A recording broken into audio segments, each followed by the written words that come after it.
Welcome to the Stuff and Things Podcast, your home for all stuff related to your favorite things in entertainment. Now, here are your hosts. Hello everybody and welcome to a new episode of the Stuff and Things Podcast. I am Sam. Joining me for today's discussion, and every day for every discussion, it's Stefan. For all of time ever, because you can say that podcasts and go back and listen to them later. Did I say it like that? I was trying to sound like really kind of, I was happy about it. Did it sound like this guy is here all the time? Like, literally, I can't get rid of this guy. Like, Jesus. Yeah, that's how it came across. Oh man, I'd record the start again, but I think people can read between the lines. They get it. They know. Ouch.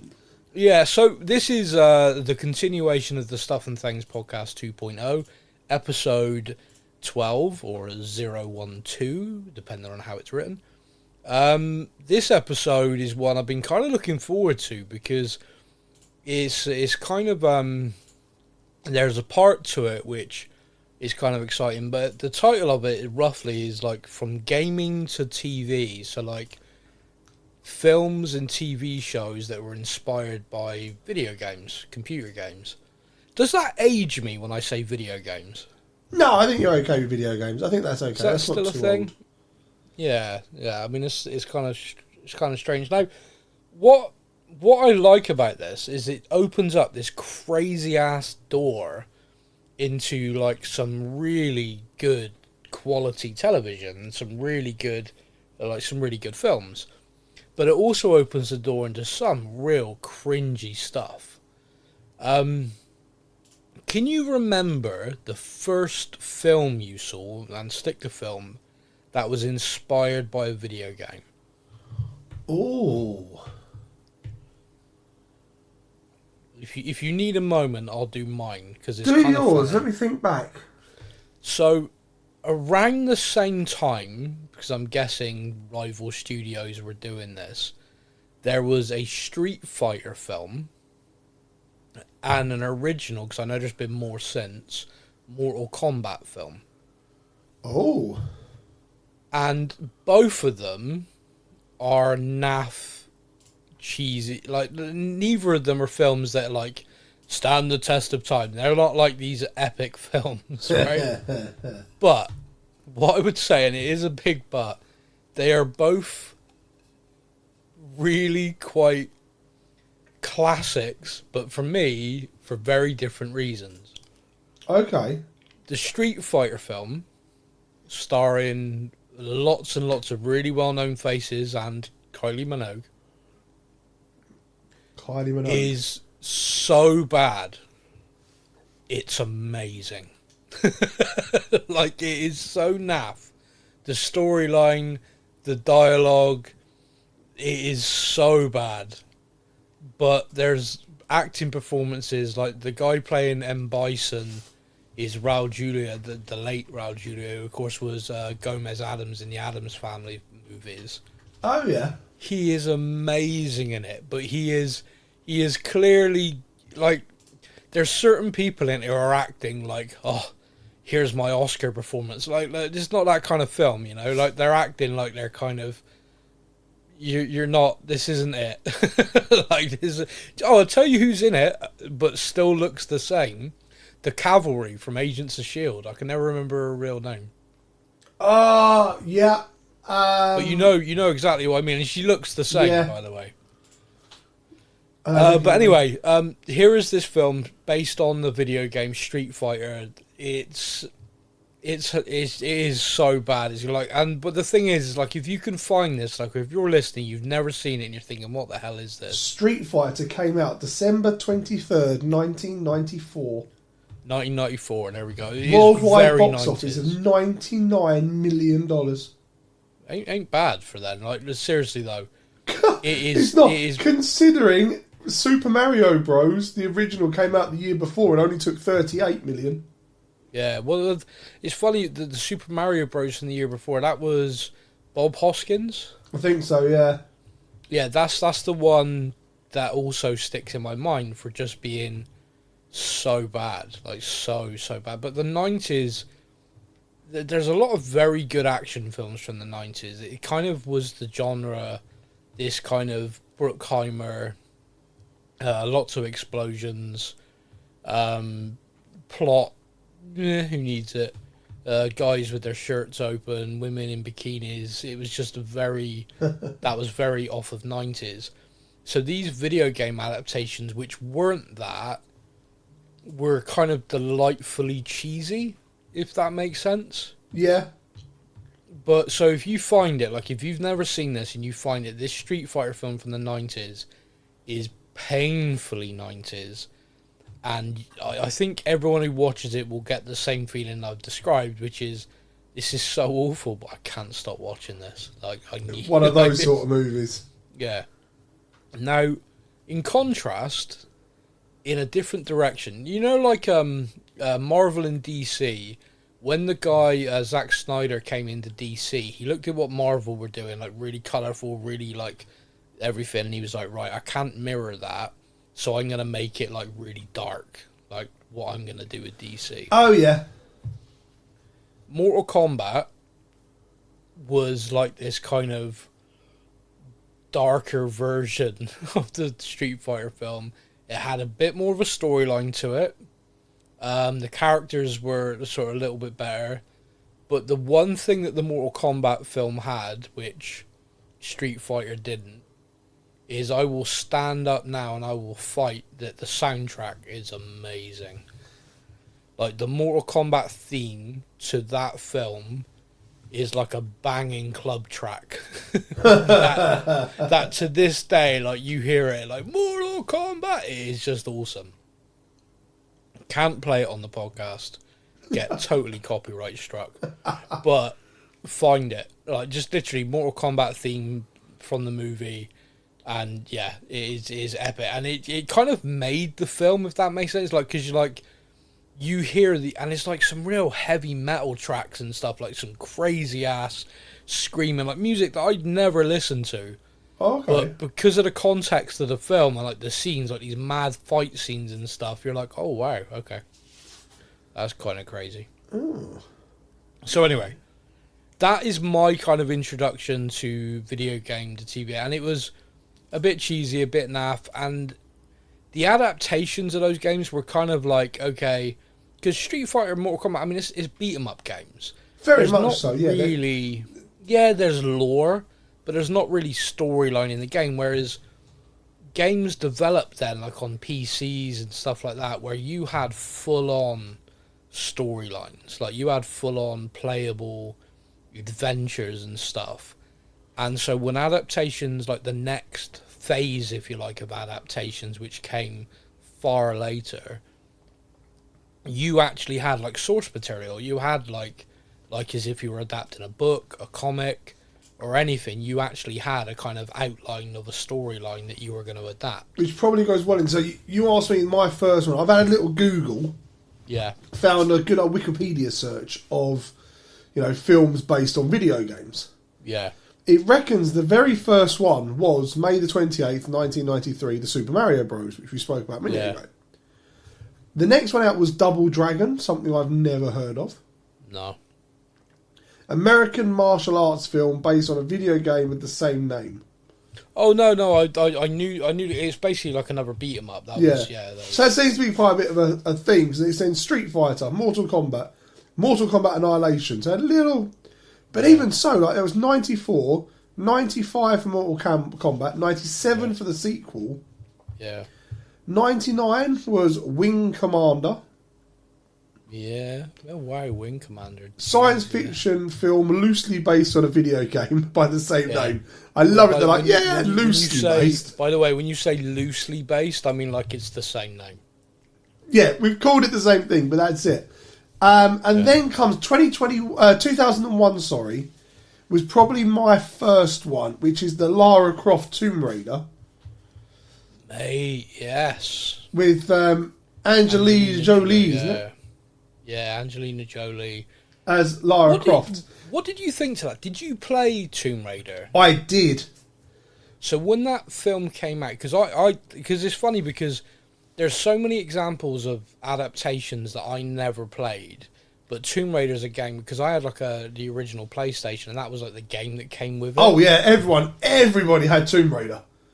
Used to run around her mansion to practice the controls and stuff at the beginning. Yeah, like that, and there was loads. I didn't of stuff, get much further than like the first cave where you find a bear, and that was about as far as I got. Yeah, I mean, Back to the mansion.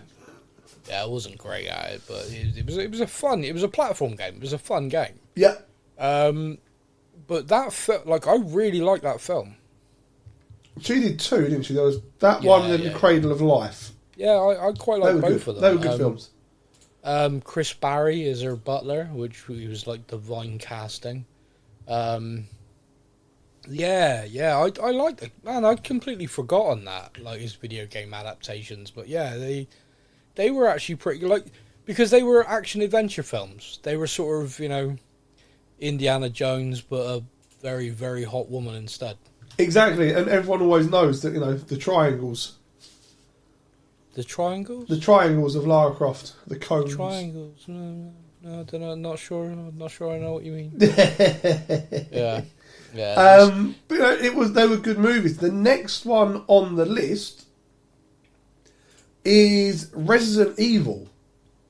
Yeah, that's funny because I probably because it's not a game I played, but just also ironically because I was a Walking Dead fan, a genre I didn't really seek either. I'd never watched those.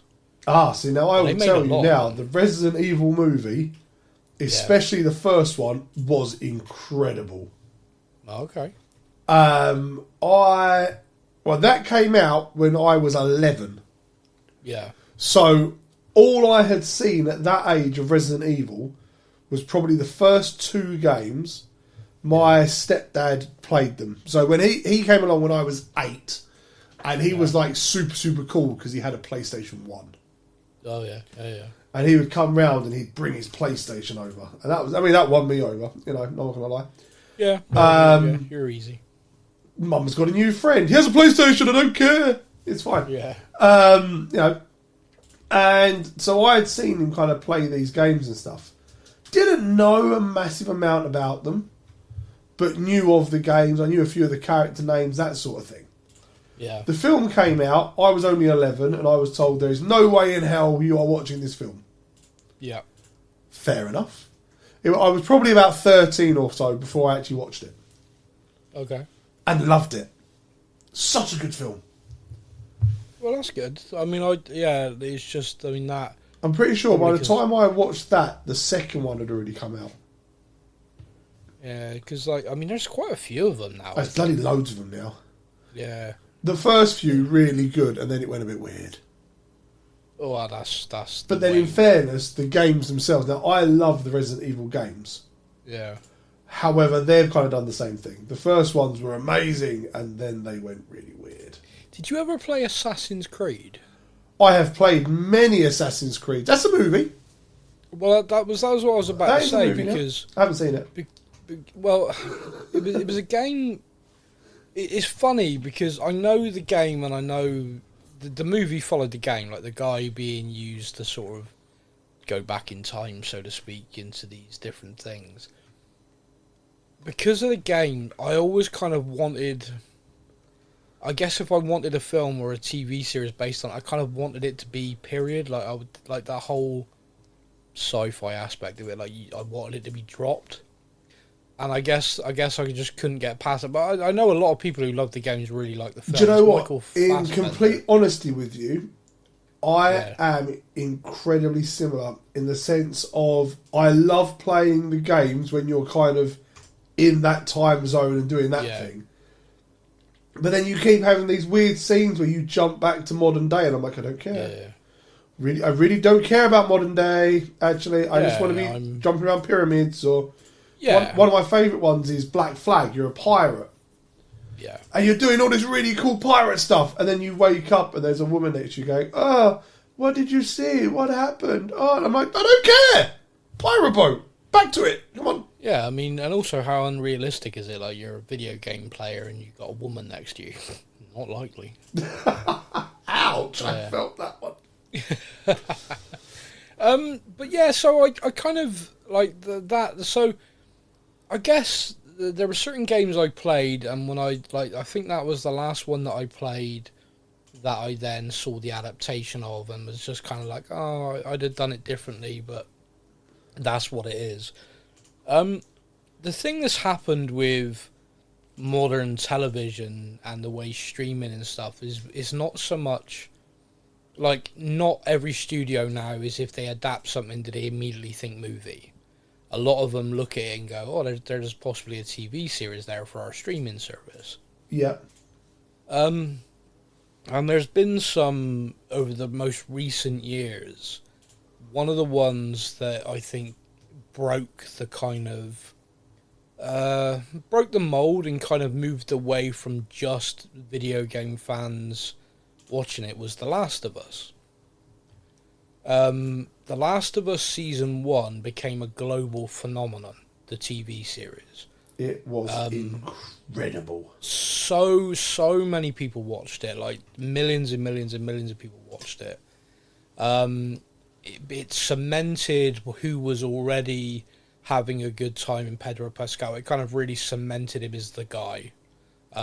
Because he was doing well, like he was in loads of stuff. And then The Mandalorian was out, and then this came along as well, and everyone just kind of went, yeah, okay. This is the guy for the moment. Yeah, this is, I mean, like all things like that, he's now being torn down, but, you know, whatever.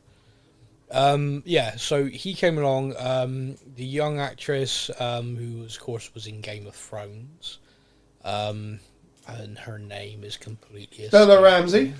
Thank you, Bella Ramsey, young actor, I should say. And just did a phenomenal job. And the game was one I was aware of, and I'd kind of played a little bit, but nothing like... it was like I dabbled, but no, it's not really for me. You, however, loved it. You'd played it all the way through. You kind of knew the storyline, Marcus. So when we podcasted about that show, I remember you kind of waxing lyrical about the job they'd done. Oh, there were certain little bits in that game where they just did a certain thing and it was like, oh, that is perfect. But also the adaptation, like there's an episode in that, like it's a bottle episode of season 1 with the couple the guy who's like a prepper, you know, the kind of, yeah, he thinks the apocalypse is coming all the time and then it actually does, and he's like the last one laughing. And that episode was incredible. Like, from start to finish, just this amazing story of, like, being alone your entire life. Always being, like, the kook that everyone thinks is like, oh, bloody hell, look at him, he thinks the government are after us. And the famous line, they were after us. I loved it. Like, season 1 of that show, I think, is up there as some of the peak television of the last decade.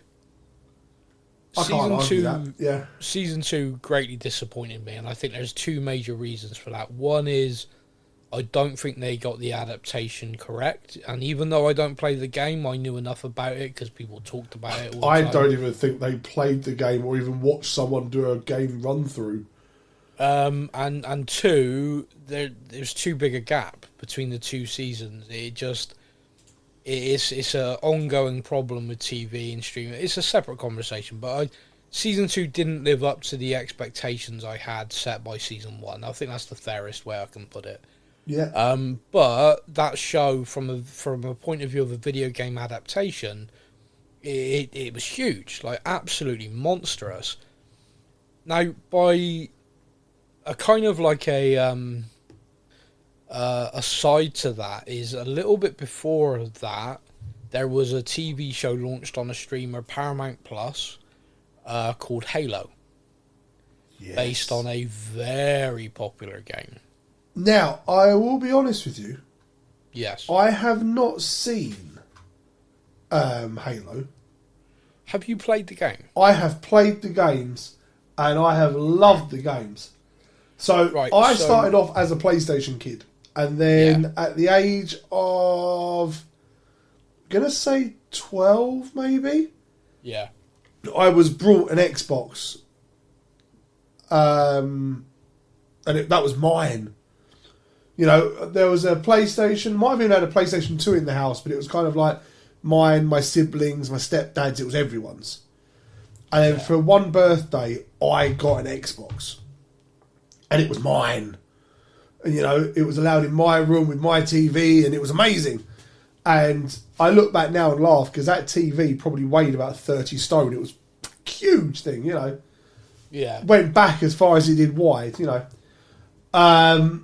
And one of the first games that I got with it was Halo. And as a kid of that age that's just been given their first Xbox, that game could have been absolutely anything. I would have played it to death because it was mine. Yeah, I get you. And it happened to be Halo. So I played a hell of a lot of Halo. And then they started bringing out more Halos that then had the multiplayer stuff you could do with it. And all of a sudden it was me and my friends could come over and we'd all play Halo together. So the Halo games for me have got this like real key part of like my childhood. Yeah. And I went to watch the Halo series and I can't remember who, someone said to me, it's a bit naff, don't worry about it.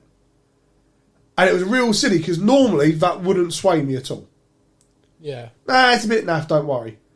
But for me, I'm like, no. For me, I think it was like Halo held such an important part of my childhood that I was like, I can't risk it. I can't risk it not being great. So this is the funny thing because I never played Halo other than jumped on the kind of multiplayer, having a bit of a laugh, a bit like Call of Duty, you know, jumped on with like friends online. That's it. Purely shooting each other with honking great big weapons and having a laugh. There's an alien! Bang! Yeah, so I never played the storyline or anything like that. I did these games and like these missions and stuff, which was, I had a lot of fun. Like that was really fun to me. Yeah. So when I saw the series, I thought I'd give it a go, and I really enjoyed it. But I went into it in a kind of, this is a sci-fi series. I'm a sci-fi fan.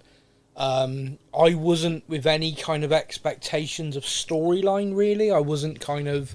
Gotcha. I had no kind of, oh, well, you know, the video game did this and they did this. Like, that wasn't there for me. So I just really enjoyed it. Like, there were 2 series. I found the story compelling. I found it interesting, like Master Chief and the whole Spartan program, like all of it. I was really, really enjoyed it. The series got cancelled because it got largely destroyed by video game fans online. Because you got to remember, if you're a gamer, you're typically online. So these people have the ability to like mobilize in a very vocal way. And so the show got cancelled, which is a shame. Paramount Plus, my understanding is, have now sold the rights and it's now on Netflix and the viewership is through the roof. Just as people are finding it a little bit more. Oh, okay. Which is kind of interesting because it did, you know, there was potential for more there in the show. I don't think it happened, but... No, it's like things like Master Chief, like the helmet he wore and everything, like they're so iconic. Yeah. Surely there must be more they could... Even if they rebooted it, if someone took it and rebooted it, you could probably do more. I imagine that would probably happen because someone would come along and be like, oh, I'm going to do a far more, you know, game... whatever it is. But like for me, I felt it was a really enjoyable series, so I would be interested, like if you watched it, it would be interesting to me if you came away from it like, no, that wasn't like the game at all, you know. But like for me, have to give it a little watch. Yeah, like it's available. I'm pretty sure it's on Netflix now, at least in the UK. I know it's on Paramount Plus, it's still there, but yeah, it's on Netflix, I think. But yeah, it's, to me, I really enjoyed it, and I thought because again, I don't know the characters that well or anything like that, so for me, the characters were as the actors were portraying them. That makes sense. Yeah, that makes sense. Yeah, so yeah. Okay, I've got a question for you then. Yeah. We're talking about video games to big screen. Yeah. July 18th, 1998. Mm-hmm. I have actually found the first video game I would have watched that actually would have beaten Lara Croft and me watching. Okay. She's Pokemon, the first movie. Is that a video game originally? Pokemon? Yeah, well, it's a card game, and then they made Pokemon Red, Pokemon Blue, Pokemon Yellow, which were Game Boy games. Yeah, but that's not an original video game, is it? Because, I mean, there's been, like, Monopoly stuff, but that's not... It was originally a board game. Well, I'd say that's coming up, isn't it? That's being released in the next couple of years. Yeah. The Monopoly game. Don't know how they're going to do that. Let's just pretend that's never going to happen, because... Well, there's a Lego movie, but again, the Lego's not originally a video game. No, but, they did have video games of Pokemon. Well, yeah, but they also have video games of Lego. That is very true. Yeah, no, I'd stick with your original. Okay, Lara Croft stays, okay. Yeah, and also the triangles. And the triangles. The mighty pyramids of love. There we go, now we know what we're talking about. Now we know what we're talking about. That also sounds like a really great indie band, the Pyramids of Love. If not, it's a song at least, isn't it? Yeah, gotta be. So, like I said, as well received as The Last of Us was by the video game community and the community in general, Halo kind of slipped under and no one really liked it, but I did. Yeah. Another adaptation, which is, to me, is kind of funny, because when they announced it, is the adaptation of Fallout. When they announced it and you kept seeing stills and stuff from it, it looked a bit cartoon. I mean, don't get me wrong, the video game's very cartoony. Yeah. But the show looked a bit cartoony in its colouring and everything like that. And I kept seeing everywhere, like, oh, they're going to cock this up, this is going to be crap, and everywhere. And it was kind of interesting because Amazon is the people who made this. And Amazon, when they release shows, typically release, like, the first couple of episodes, then it's weekly, and they've always done it that way. Yes. With this, they announced they're releasing all of them in one go, and everyone was just like, oh, they know it's crap, like, they've completely given up on it, like, there's no way, and all this kind of stuff. And we were going to be talking about it on the podcast, because, like, we were both looking forward to seeing it, because I'd played the game, you had, and it was kind of like, oh, I'm looking forward to seeing what they do with this. I mean, I was buzzing for it when I love the Fallout games. So... I was kind of like of that mindset of like, well, wait and see, but yeah, it does, just the fact they're doing it this way does appear to be, they've watched it and gone, yeah, this is rubbish. It was great, and it was so well received, not just by video game players, but by the general audience again. I think it was like, a week of it being released, they announced the season 2. Which is great. But again, it's this strange thing where I feel like you have to get crossover. Like, you have this unbelievably popular video game.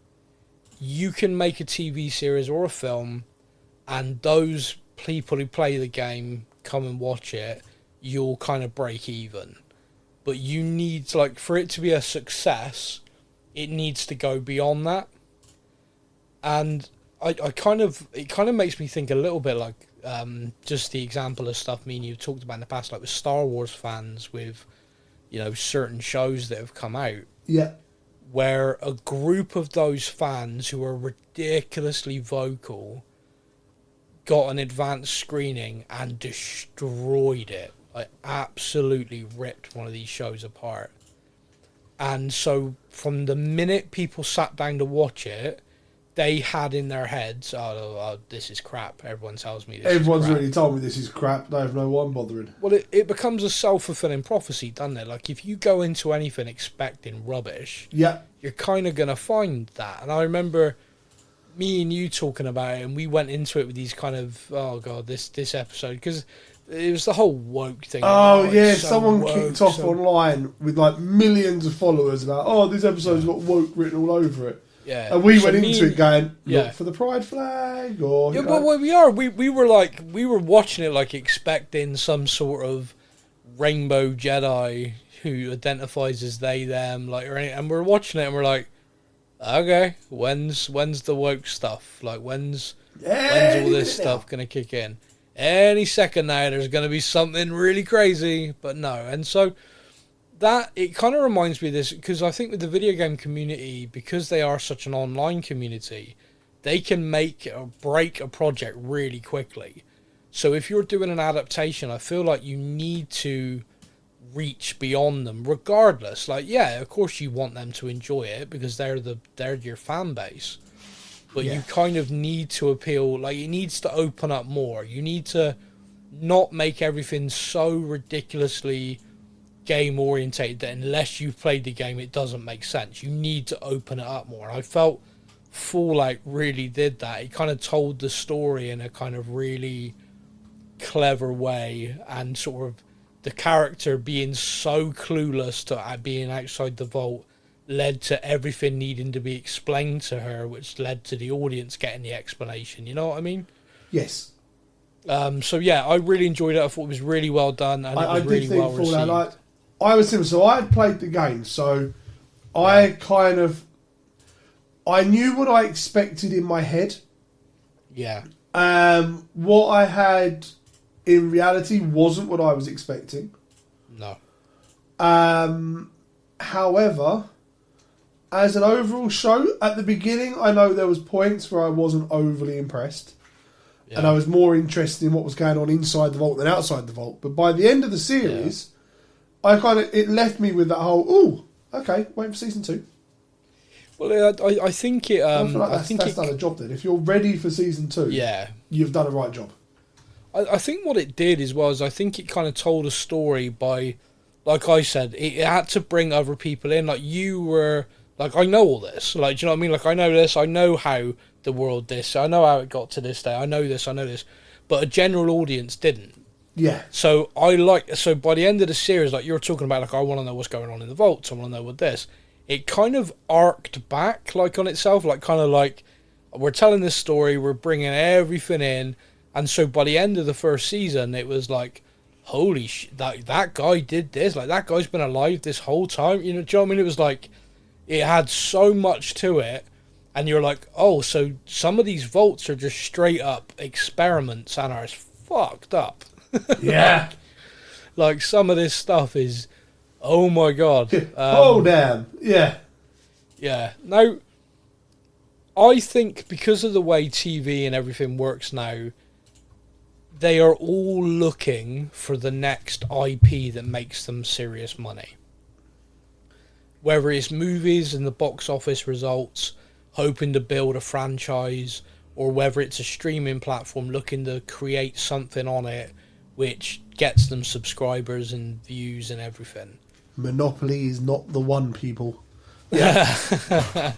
I don't know, man. I love the Barbie movie, and when someone told me the concept of that, I thought, go away. Do you know, I still haven't seen it. I still have not seen the Barbie movie. Well, you're missing out because they've rounded those triangles. It's quite wonderful. I did have to watch the Minecraft movie recently, though. There's another video game turned into a movie, the Minecraft movie.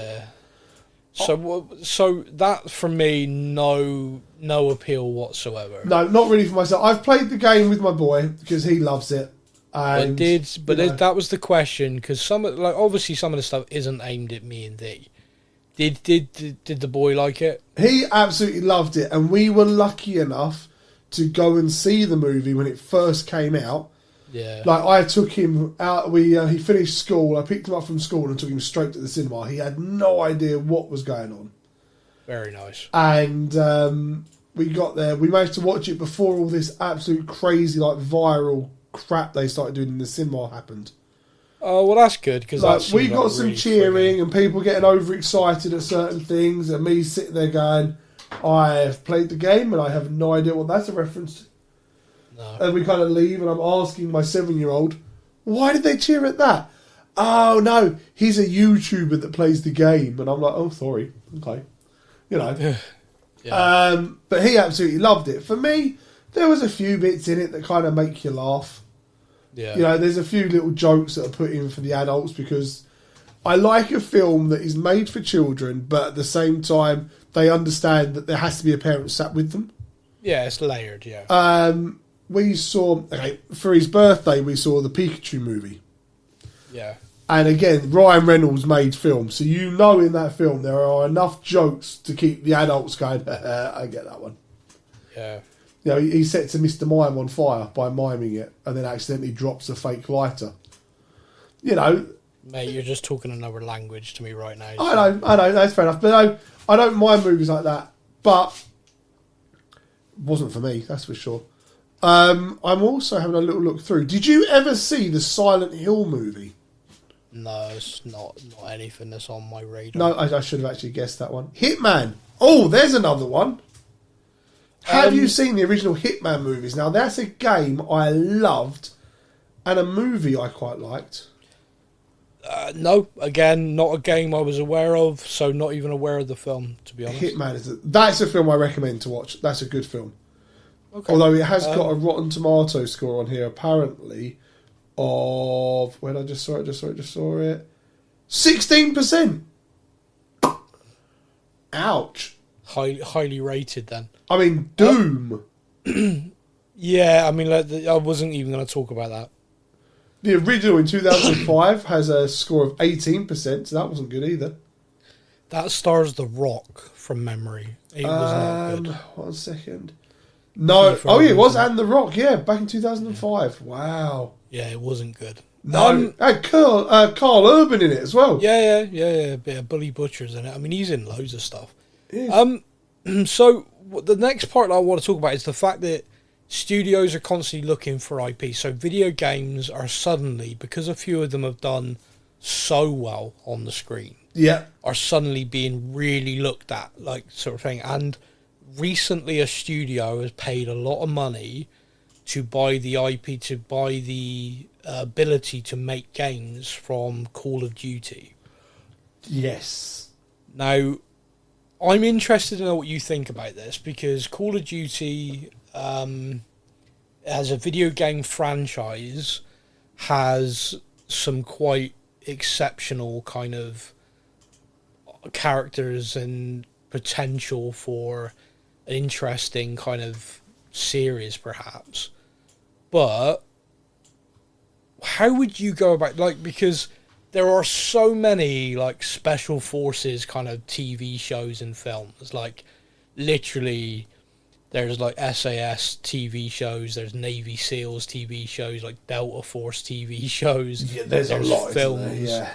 There's films of all of those. So if you're creating a Call of Duty TV or a film franchise based on those games, you're basically just doing that. Like, there is not really... You are like a special unit put together of top tier 1 operators, etc., etc.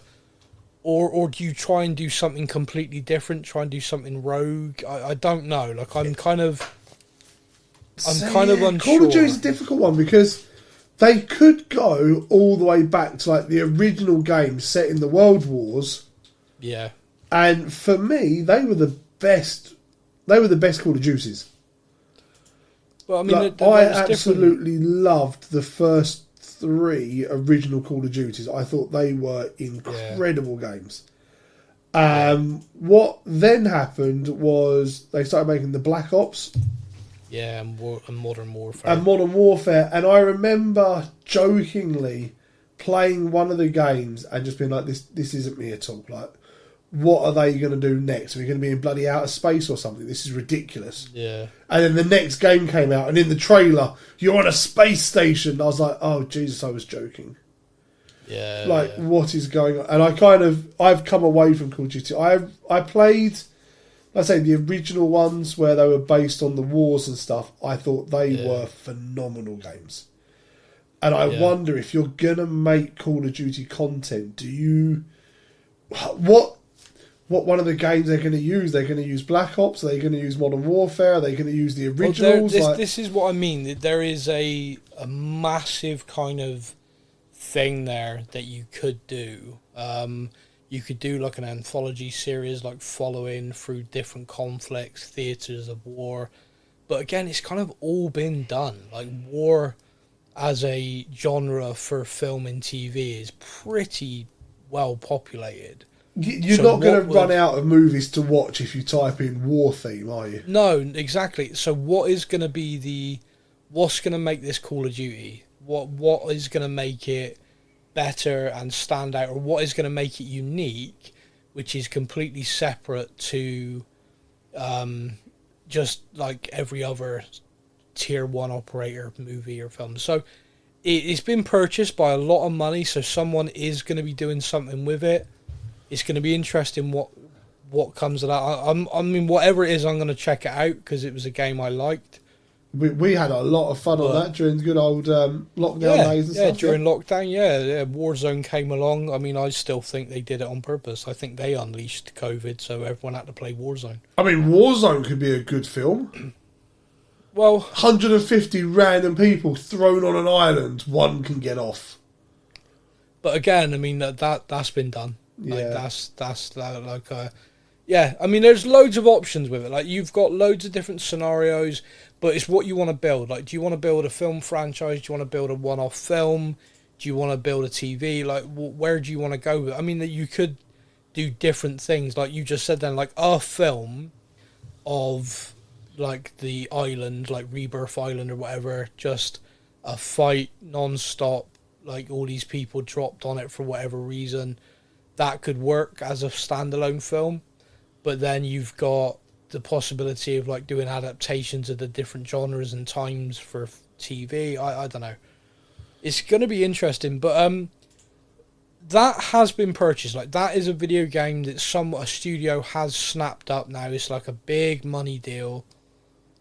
Is there a game that you've played, like a game with a storyline and stuff to it, that you've played it and you think to yourself, I would love to watch a film or a TV series based on this game, that hasn't been done yet? Oh, that's a good question. I mean, technically I have Ted Lasso, so I can say that was my Football Manager dream. Okay, yeah. It's difficult because there were films that I would say yes to, and in the last 3 or 4 years, a few of them have actually happened. Yeah. Uncharted.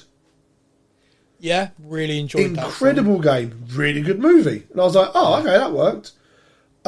Borderlands, that came out and flopped. Big time, yeah.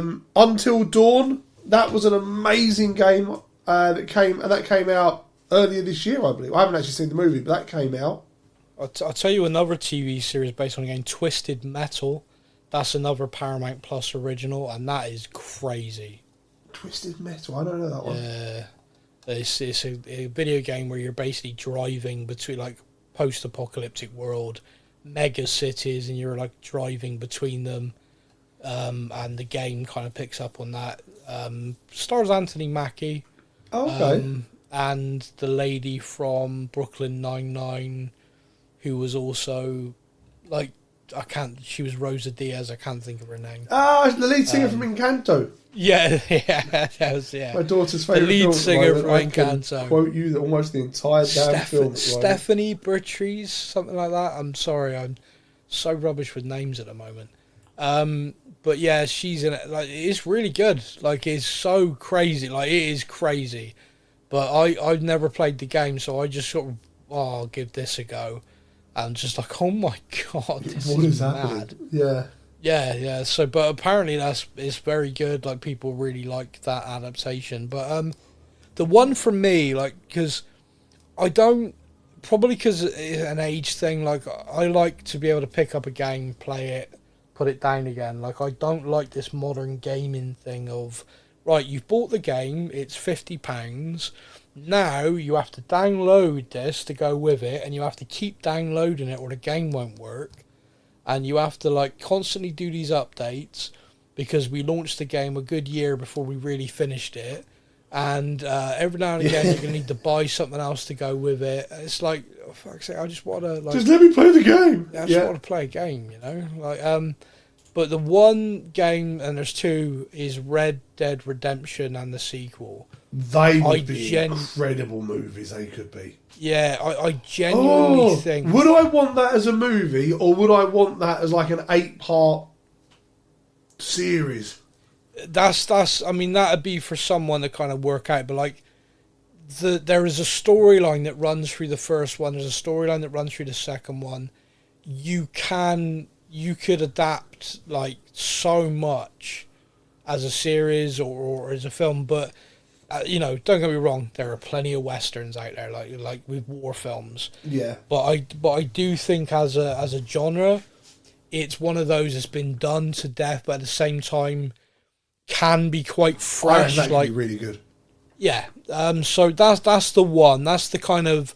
I even did like a Google search to see if there's any, but there's the people who own it have had loads of offers, but are kind of like, nah, we won't give this up until we know like whoever's doing it, until it's being done right. Exactly. Now I have thought of one game that I used to play that I think could be an incredible one, but then I'm like, there was a game called Dead Rising. Nope, not one I know. It was a journalist was in a shopping mall. Yeah. And the apocalypse happens. Okay. And the whole game is basically you have X amount of like 72 hours or something until you can get picked up and you're in this shopping mall.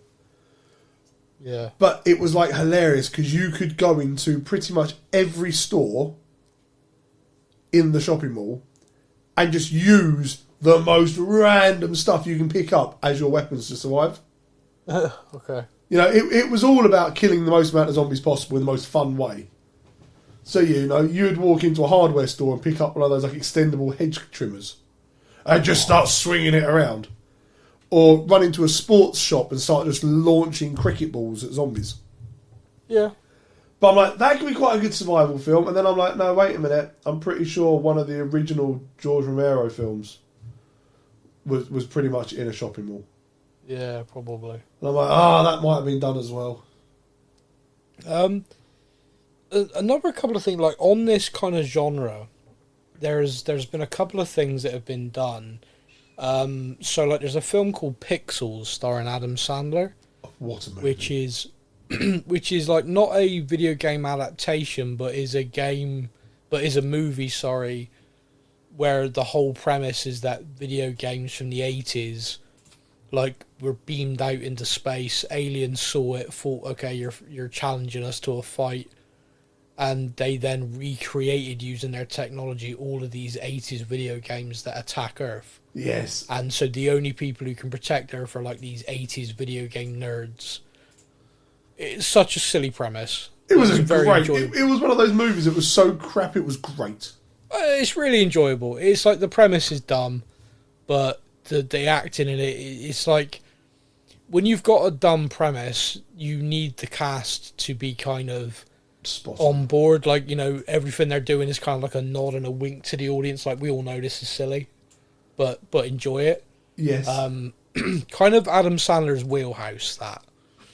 Oh God, isn't it just?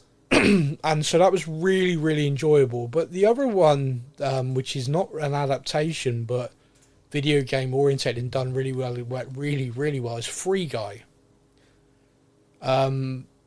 Which is Ryan Reynolds again. And it's basically the idea of this virtual gaming world. Think Fortnite, I guess.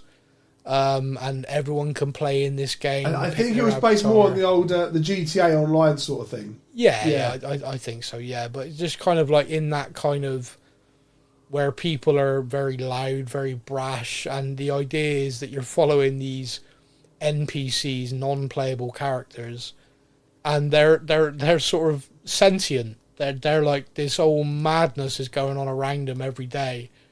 And they're like just trying to live their lives in this city.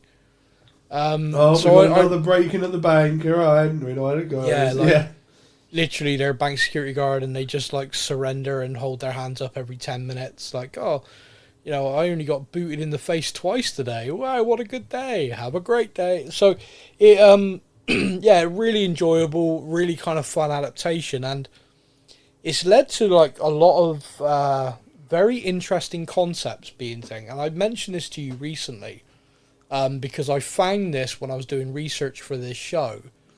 Is there is a studio currently which is a games was a video game studio, one of the larger ones, that also has a movie studio offshoot, and they've done some animation stuff, some anime stuff. Okay. But they're currently working on a concept, and I want to know what you think about this, because I think this sounds possibly amazing, possibly awful. Okay. I really can't make my mind up. You play a modern video game with a story to it. You play section of the game, and then typically you have like a cutscene where you have like actors, whatever, like to develop the storyline before you go into the next part of the game. Oh, yeah. The concept they're working on is an online game that you would play like a section of, like section 1 of the game, and then the cutscene isn't a cutscene. You then wait for that week's episode of a TV series to come out, which is the next part of the story. So you would play the game online and also watch the TV show on the streaming platform or whatever to be able to unlock the next part of the game. So it is literally a gaming TV show. You'd need to be doing both. Okay. As a concept, I'm like, that's really kind of cool. Like you can imagine playing through a game and like, okay, like I've played to this point.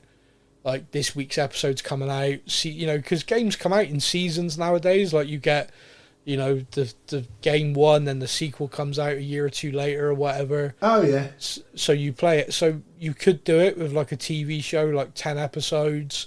That's your 10 weeks. Typically, people play through a game in that time. Like if they're playing it every day or whatever. Oh, a lot shorter than that. Yeah. But you see what I mean? Like as a concept, you could see how it could work. Yeah. That's also interesting. It's an interesting concept. It's an interesting idea though. Like you played a game at home or whatever, and you have these cutscenes, but this is changing it from, okay, you've reached the end of whatever this level is. You now watch the episode. In the episode, you need to pay attention because there's going to be clues and stuff for the next part. And you watch the episode of the TV, which is hopefully engaging anyway on its own. And then the next part of the game unlocks like the day after the episode's released. Yeah, that could be quite It's fun. It's interesting. It is an interesting idea. Whether it'll work or not, whether people will just be pissed off. Because another thing which I find kind of interesting, modern viewing culture, people like to binge watch. So it's like when stuff is coming out weekly, I hear it all the time. I'll just wait for them to rack up and then I'll watch them all. Yeah, It's would like how many people just buy the game, wait for the end of that first season, and then just play through the whole lot? Yeah. So but it is interesting, like as a concept, and that is out there at the moment being worked on. Whether that ever makes it anywhere, who knows? But when I read it, I thought, okay, that's we're talking about gaming, the TV and movies. That's got to be worth bringing up. Yeah. So yeah, everyone keep an eye out for that. I'm just having a quick look about what upcoming movies are coming out at the moment. There's a Mortal Kombat movie coming out next year, and a Street Fighter movie coming out next year. You are about to relive your childhood, my friend. I am, yeah. Five Nights at Freddy 2. I've never played those games, but I know they're quite well loved. Yeah. Another Resident Evil movie. Shocking. Number 384. Yeah. Sonic the Hedgehog 4. Yeah, they're a thing. Not for me. No, they're not for me. I loved the games as a kid, but they're not for me. No. They are finally making a Legend of Zelda movie. Now, again, that's another movie, another game I haven't played. Because that was all Nintendo, and I really wasn't that Nintendo. I remember reading that. Do you know what? There's a TV series coming which I am looking forward to, and that is the TV series reboot of Lara Croft. Sophie Turner is starring as Lara Croft, and it's being written by Phoebe Waller-Bridge. Now, Phoebe Waller-Bridge as an actress is someone I don't really like. I find her too samey in things, so she kind of takes me out. But as a writer, she wrote the first 2 seasons of Killing Eve.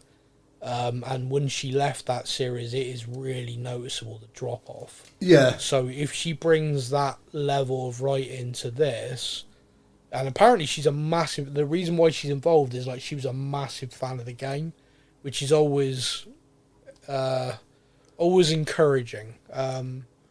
So yeah, like that excites me. Like I'm looking forward to seeing that, and it's being made by Amazon, the same as who did Fallout. So see, that should be because I remember the last Lara Croft movie they made, yeah, and I was like, if they had given it any other name apart from Lara Croft, yeah, would have been fantastic. or just like a normal action adventure. Yeah, if it was just an action adventure, archaeological kind of thing, it was a brilliant movie. But the whole way through it, I'm going, well, that's not very Lara Croft. That's not very Lara Croft. That doesn't seem very Tomb Raider. Like, the whole way through it, I was like, you've ruined this movie by calling this character Lara Croft. Yeah, if that had been Amy Smith off on an adventure in a movie, I would have come out going, that was brilliant. I mean, me and you have had this conversation before where it's kind of like your expectation versus what's given to you. And I think like, when you've already got, like, especially with video games, when you've got the legacy of the video games, you've then also got 2 movies before that were really quite good. Yeah, that went well, yeah. And then you're rebooting an entire I mean, I think there's a good reason why they've not made a second one of the new Lara Crofts. Yeah, and that's why you're now looking at a TV series, which again, like I said, I am really looking forward to. But you just better start with her in the mansion learning how to do front flips on a mat. You never know. But mate, yeah, I mean that's there's so much content out there, and what is interesting is, like I said, the studios are really looking for additional. Like, it's kind of, people always go on about, I'm so sick of watching remakes of films, watching reboots of this. There are only so many books, only so many comics, only so many characters out there that studios consider safe. Like, okay, people like this, worth so let's putting make the money into. Yeah, let's make another one like this. So video games where they can see there's an existing audience is very much kind of high up in there. Oh, that's good. If we bring this in, then it already has like a kind of core audience to it. We're not trying to introduce something new. Very few studios want to take risks now, which, it's what it is. And I think, again, it's all comes down to the price, isn't it? Yeah, always. But yeah, man, I've really enjoyed this show. I think there's some in amongst it. It's kind of funny, and I dare say we've missed some. So, like always, get in touch with us. You can get in touch via any of the socials, the podcast apps. You can email us directly, sam@stuffandthangspodcast.com. You can talk to us via our Discord. The link to that is in the podcast descriptions every week. We will typically do a show every 10, so sort of episode 10, episode 20, episode 30, where we go over like stuff that people listening have sent in. Like, so if we've missed one and you're like, oh my god, I can't believe you missed this, email in, and on that show we'll talk about it and we'll go over it. But mate, that's us done for this week. Next week's show is the 13th of our episode of our relaunch, which is going to be loosely titled the Bill Lawrence Appreciation Society. We're going to be talking about the shows that he's made and making, and the kind of impact and stuff that's having. And yeah, that's it from me. It leaves me to say goodbye to everybody and leave you all with Stefan and his final thought. Did you know the oceans are so deep that if you put 1,000 people standing on each other's shoulders, they'd all drown? Thank you for listening to the Stuff and Things podcast. We hope you enjoyed the show. You can find us on Facebook or online. Simply search the Stuff and Things podcast to join in our conversation every week.